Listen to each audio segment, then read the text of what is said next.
Saturday shoot అయితే అయిపోయింది. Nag sir అయితే ప్రతి ఒక్కరి మీద ఫుల్ ఫైర్ అయ్యారు. తప్పు చేసిన ప్రతి ఒక్కరికి నాగ్ సార్ అయితే గట్టిగానే కౌంటర్లు వేశారంట. అండ్ మాధురి విషయంలో అయితే గట్టిగానే ఫైర్ అయ్యారు. అండ్ సంజన విషయంలో కూడా నాగ్ సార్ అయితే ఫైర్ అవ్వడం జరిగింది. అండ్ తనూజ ఫుడ్ మేనేజర్గా ఉన్న తర్వాత చాలా గొడవలు అయినాయని తనూజకి ఎక్స్ప్లెయిన్ చేస్తూ తను చేసిన మిస్టేక్స్ వీడియోస్ రూపంలో చూపించి తనూజ మీద కూడా నాగ్ సార్ అయితే సీరియస్ అయ్యారు. అండ్ డెమోన్ పవన్ రీతు మాటి మాటికి గొడవ పడడం చిరాగ్గా ఉందని చెప్పి వాళ్ళ మీద అయితే సీరియస్ అవుతూ వాళ్ళకైతే మంచి సజెషన్ కూడా ఇచ్చారంట నాగ్ సార్. అండ్ కళ్యాణ్ మీద కూడా సీరియస్ అయ్యారంట నాగ్ సార్. కెప్టెన్సీ టాస్క్ లో అన్ఫేర్ గా డిసిషన్ తీసుకున్న రాము మీద అయితే నాగ్ సార్ అయితే గట్టిగా ఫైర్ అయ్యారంట. నువ్వు సరైన డిసిషన్ సంచాలకుగా ఉన్నప్పుడు తీసుకోలేవని చెప్పి తను చేసిన మిస్టేక్ ఉన్న వీడియోని అయితే నాగ్ సార్ రాము రాథోడ్కి చూపించి నాగ్ సార్ అయితే రాము రాథోడ్ మీద అయితే గట్టిగానే ఫైర్ అయ్యారంట.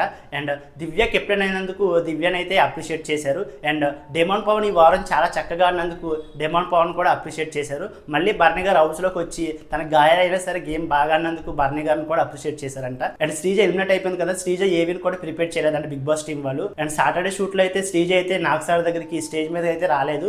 అండ్ సండే షూట్ అయితే ఇంకా జరగలేదు. సండే షూట్ లో ఏమన్నా శ్రీజ వస్తుందా లేదంటే నిజంగా తన్ని అటు నుంచి అటు ఎలిమినేట్ చేశారా ఏవి కూడా చూపించుకున్నాను అయితే మనం వేసి చూడాల్సిందే. నా నెక్స్ట్ వీడియోలో శ్రీజకి సంబంధించిన అప్డేట్ అయితే చెప్తాను.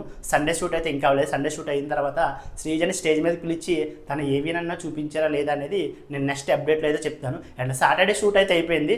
సాటర్డే షూట్లో నాగ్ సార్ అయితే గట్టిగా ఫైర్ అయ్యారు ప్రతి ఒక్కరి మీద. అండ్ సాటర్డే ఎపిసోడ్ కోసం మీలో ఎంతమంది ఈగర్గా వెయిట్ చేస్తున్నారు వీడియోని లైక్ చేసి మీ అభిప్రాయాన్ని కామెంట్ చేయండి.